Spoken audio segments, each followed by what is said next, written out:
Assalamualaikum warahmatullahi wabarakatuh. Alhamdulillah wassalatu wassalamu ala Rasulillah.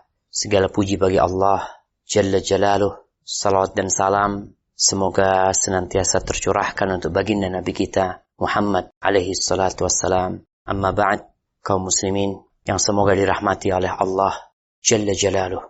Baik, kita lanjutkan ke ayat di surat Al-Qasas 79-80.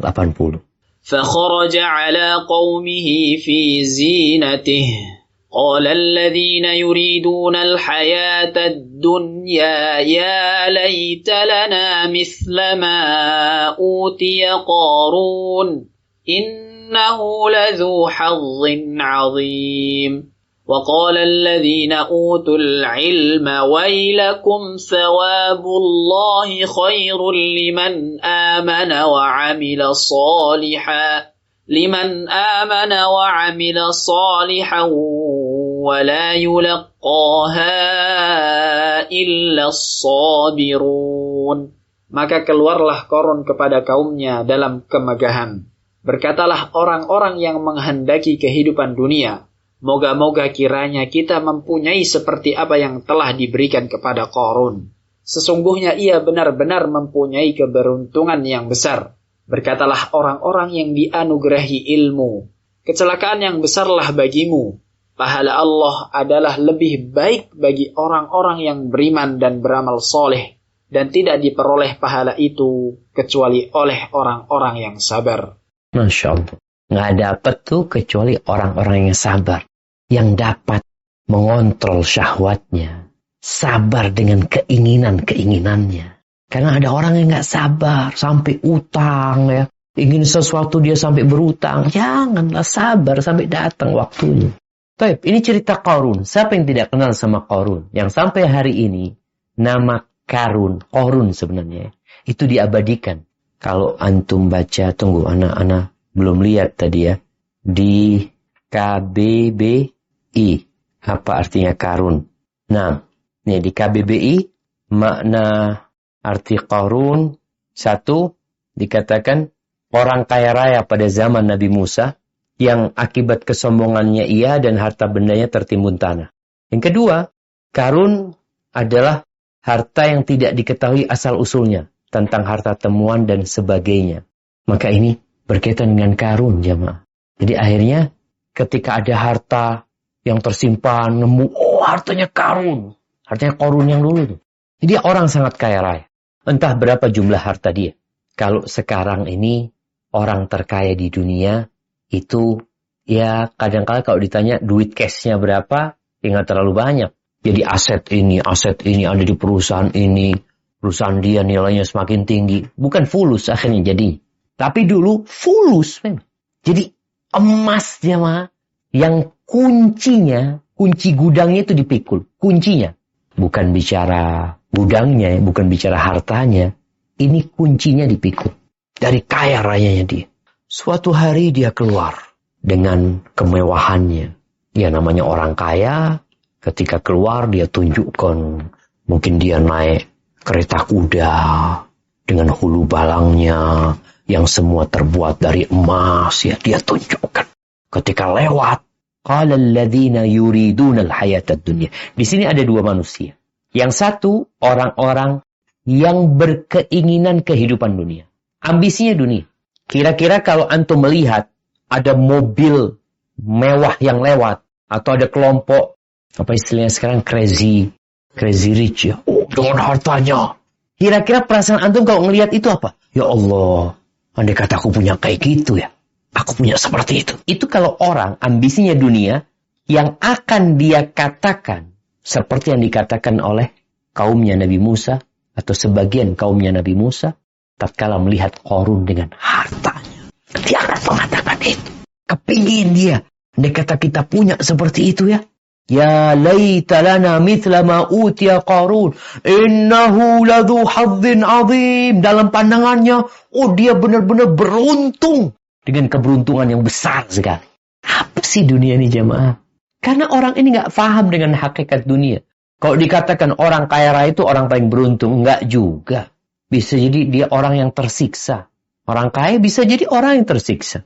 Tapi karena pandangannya harta, semua dinilai dengan harta. Maka hati-hati ketika antum melihat ada mobil mewah. Kira-kira apa yang antum katakan? Enak sekali orang ini hidupnya ya. Enak banget hidupnya. Kemudian kelompok yang kedua, orang-orang yang dikasih ilmu. Jadi orang ini ada yang nggak dikasih ilmu. Cuma tentang dunia yang dia tahu. Yang satu dikasih ilmu. Apa kata mereka? Wailakum, thawabullahi khair. Pahala dari Allah itu lebih baik. Lebih baik. Kok bisa lebih baik?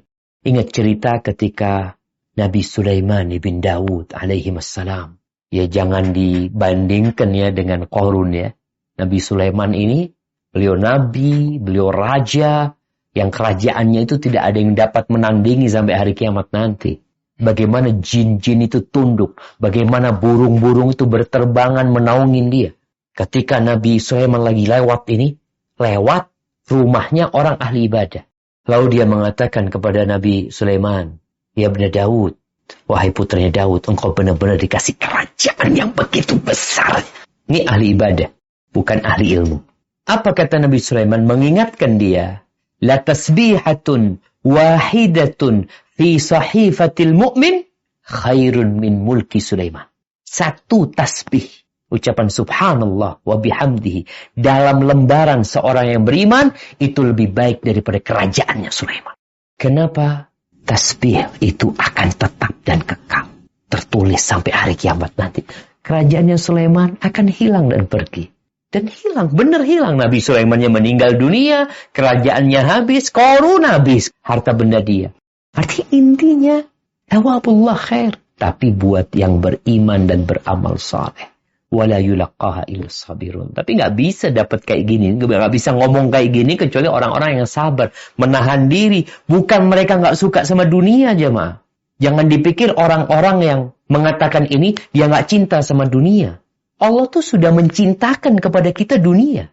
Zuyyina linnas hubbus syahawat minan nisa wal banin wal qanatiril muqantara minadh dhahabi wal fiddah والخيل المسومة والأنعام والحرث ذلك متاع الحياة الدنيا والله عنده حسن المآب. Jadi sebenarnya semua dicintakan kepada mereka dunia. Ada syahwat kepada dunia.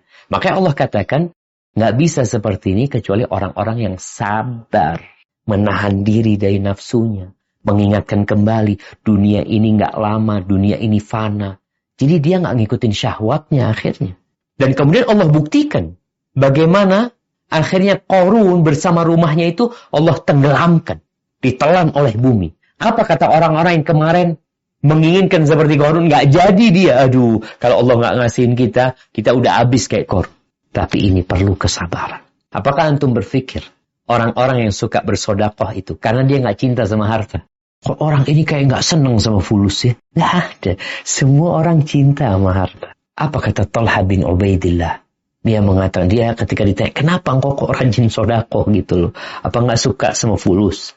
Talha mengatakan, inna la najidu ma yajiduhul bukhala fi nufusin. Kita ini merasakan seperti perasaannya orang-orang bakhil itu. Sama di hati kita cinta sama harta. Terus kenapa engkau bisa bersedekah? Walakinnana natasabbar. Tapi kita melatih diri kita, nyabarin diri kita, keluarin nanti dikasih ganti sama Allah, nanti diselamatkan dari api neraka, nanti jadi pemberat di amal timbangan. Itu yang menyebabkan orang akhirnya sedekah. Dan ini diperlukan ilmu. Bagaimana kita mengontrol syahwat kita. Jadi tidak hidup semau kita, pokoknya mau beli. Enggak. Jamaah rahimakumullah, itu yang bisa kita kaji. Semoga ilmu yang kita kaji hari ini berguna buat kita dan bisa kita amalkan dalam kehidupan kita. Dan semoga Allah menerima amalan kita. Sampai berjumpa kembali. Barakallahu fiik. Wassalamualaikum warahmatullahi wabarakatuh.